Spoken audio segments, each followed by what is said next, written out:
क्या भारत में financial inclusion के नाम से फ्रॉड हो रहा है? सरकारें कहती हैं कि हमने बैंक अकाउंट खुलवाए, हमने लोगों को फाइनेंशियली इंक्लूड किया, अब वो इकोसिस्टम में आ गए, अब वो बैंकिंग सिस्टम में आ गए, तो क्या यही फाइनेंशियल इंक्लूजन है? जी नहीं, ये फाइनेंशियल इंक्लूजन नहीं है, ये बिल्कुल भी नहीं है, 1% भी नहीं है। बैंक अकाउंट खोलना फाइनेंशियल इंक्लूजन नहीं है। बैंक अकाउंट खोलना सिर्फ अकाउंट खोलना है, लेकिन उसको ही फाइनेंशियल इंक्लूजन कह के पोर्ट्रे किया जा रहा है, जबकि ऐसा बिल्कुल भी नहीं है।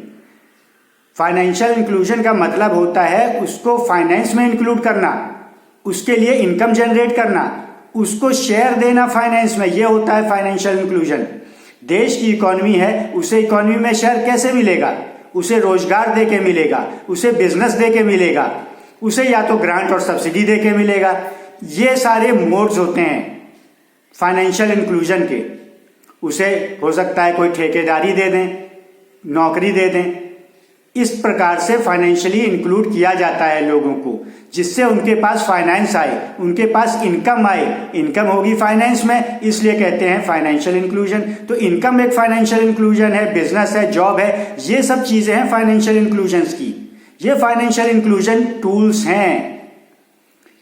Bank account financial inclusion tool नहीं है। जब फाइनेंशियल इंक्लूजन हो चुका होगा, उससे पैसा आएगा, फाइनेंस आएगा, तब बैंक अकाउंट में डाला जाएगा, वो यूज हो जाएगा। बैंक अकाउंट बिल्कुल आउट ऑफ द वे है वो फाइनेंशियल इंक्लूजन से, वो यूज करना है। फाइनेंशियल इंक्लूजन बिल्कुल भी नहीं है।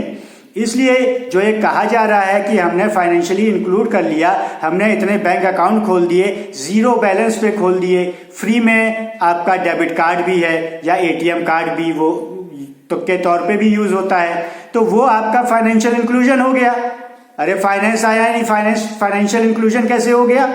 अगर वो खुद ही कमा रहा था तो फिर तो पहले से ही था, ऑलरेडी था, सरकार ने क्या कर दिया?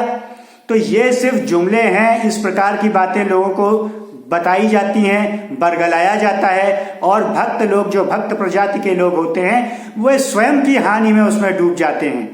लोगों को इतनी हिम्मत होनी चाहिए थी कि वो सरकार को कन्फ्रंट करते, ये कहते कि हमको बताओ कि हमें कैसे फाइनेंशियली इंक्लूड किया, हमारे पास पैसे कहां से आएंगे, रोजगार कहां से आएगा, या हमारे पास रोजगार है, कम फाइनेंस है, तंगहाली में है, तो हमें कोई ग्रांट, सब्सिडी या कोई भत्ते कब मिलेंगे?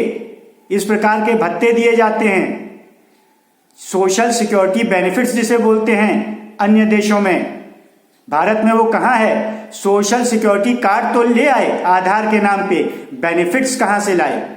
ठीक है, उस पर चढ़ा दिया जाता है, ये चीज तो सही है, लेकिन दें भी तो, उसकी भी बात करें, करते हैं। कभी कभी बैंक अकाउंट्स में पैसे भी डाले, जनधन अकाउंट्स में पैसे आए, वो एक्चुअल में फाइनेंशियल इंक्लूजन जरूर है।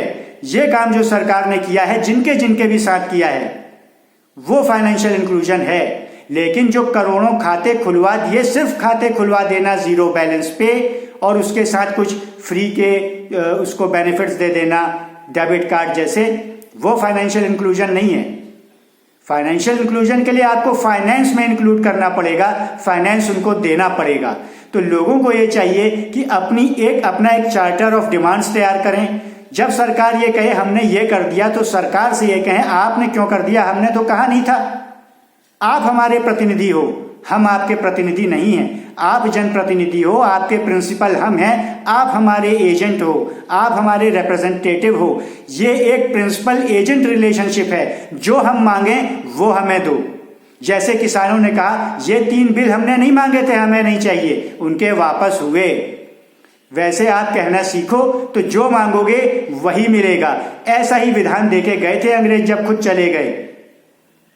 इसीलिए राजीव दीक्षित जी, उनके शब्दों में काले अंग्रेज बोला गया कि गोरे अंग्रेज तो फिर बेटर, और काले तो सुभान अल्लाह। इसलिए इस चैनल को ज्यादा से ज्यादा शेयर करें, जिससे कि आगे और ज्यादा समझदारी की बातें हो सकें, जागरूकता आ सके, लोग अपने जीवन में आगे बढ़ सकें।